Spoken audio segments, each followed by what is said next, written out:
Thanks for tuning in. Welcome to ARIRANG News Break on this Friday, May 27th. Live from Seoul, I'm Han Da-eun.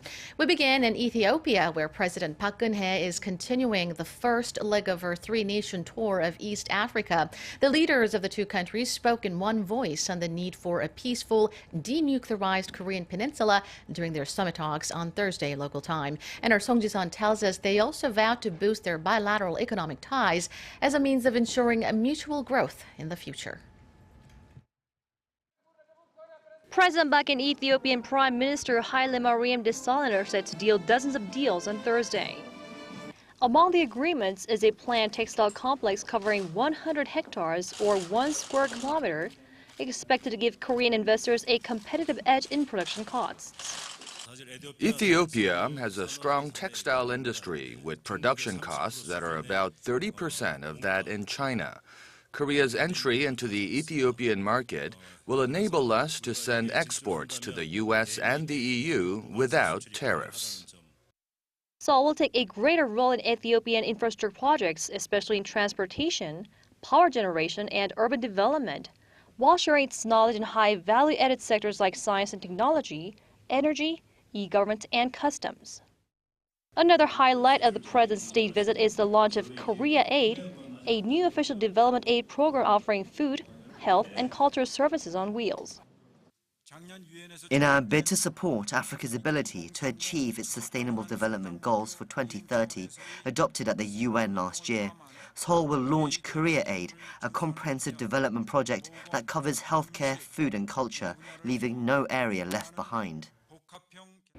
By taking an active role in supporting Ethiopia's growth and transformation plan, Seoul reinforced its comprehensive partnership with the African country for mutual growth, paving the way to enter the continent considered the last blue ocean in the world.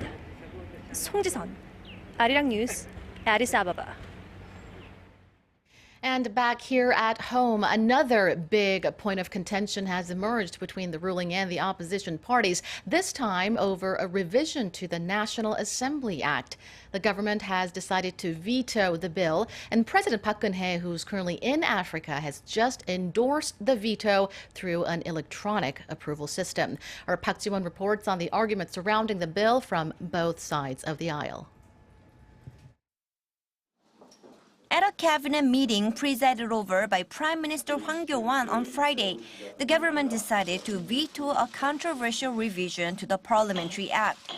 The cabinet voiced concerns the bill is highly likely in breach of Korea's constitution as it allows the National Assembly excessive control of the executive. After the cabinet meeting, the Minister of Government Legislation explained the rationale behind the decision, reiterating that more frequent hearings would end up paralyzing state affairs.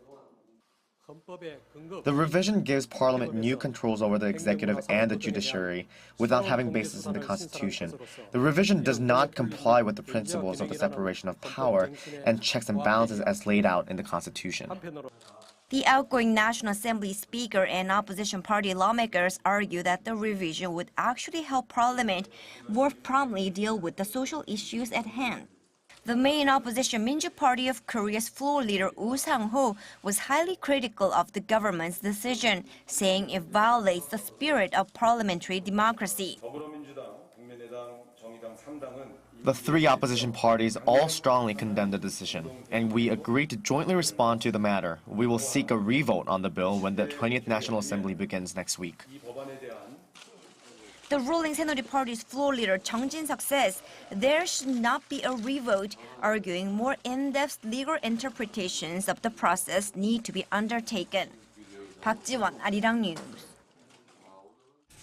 And this just in, a Korean airplane caught fire before takeoff in Tokyo, Japan, but no passengers or crew members were injured. All 319 passengers and cabin crew were safely evacuated from the Boeing 777. Korean Air reported the fire to the Tokyo Fire Department, and over 100 police officers and firefighters were dispatched to extinguish the blaze.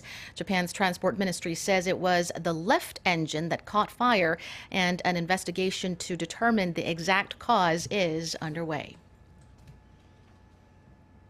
Leaders at the G7 summit have condemned North Korea in the strongest terms over its fourth nuclear test and a long-range missile launch early this year. In a joint statement released Friday, the leaders reaffirmed that the provocations violate numerous UN Security Council resolutions and pose a grave threat to regional peace and security. They called on the North to completely abide by all resolutions and the joint statement from the six-party denuclearization talks in 2005. The statement calls for cooperation by members of the international community in implementing the UN sanctions.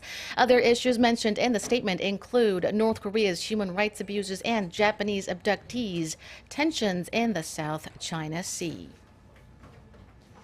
Probably wasn't the easiest for many to see or even breathe through the thick layer of haze today here in Korea.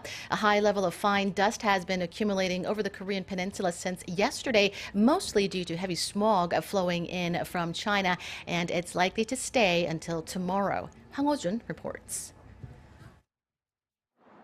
Instead of clear blue skies, Seoul woke up to a thick layer of smog smothering the city skyline.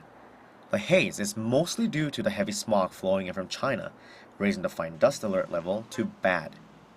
According to the Korea Environment Corporation, the concentration of fine particulate matter, or PM2.5, was at 101 micrograms per cubic meter, more than double the annual average recorded by the Environment Ministry.